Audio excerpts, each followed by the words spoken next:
We were seeing a patient with multiple myeloma who had very advanced disease, really. He had spread through his bone, very painful per report. And I remember, I went in earlier than the attending just to do my pre-assessment before we did the rounds, and the guy's lying there in a bed, and I said to him, how's your pain? And he's like, fine.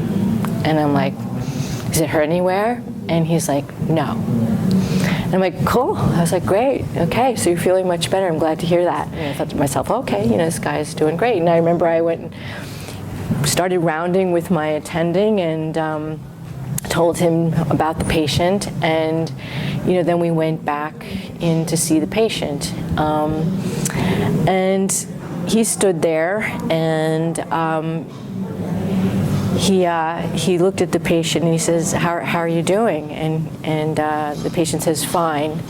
I see that you're kind of curled up in the bed and not moving very much. Why is that? And the patient said, well, if I move, I have terrible pain. The attending went on to sort of ask a series of very targeted questions. Well, tell me where it hurts. What happens when you move? I notice you haven't been getting out of bed.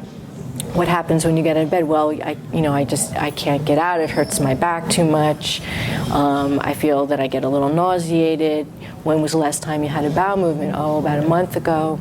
And I just sort of stood there, with my sort of swallowing deeply and thinking to myself, you know what? I really didn't ask the right question here.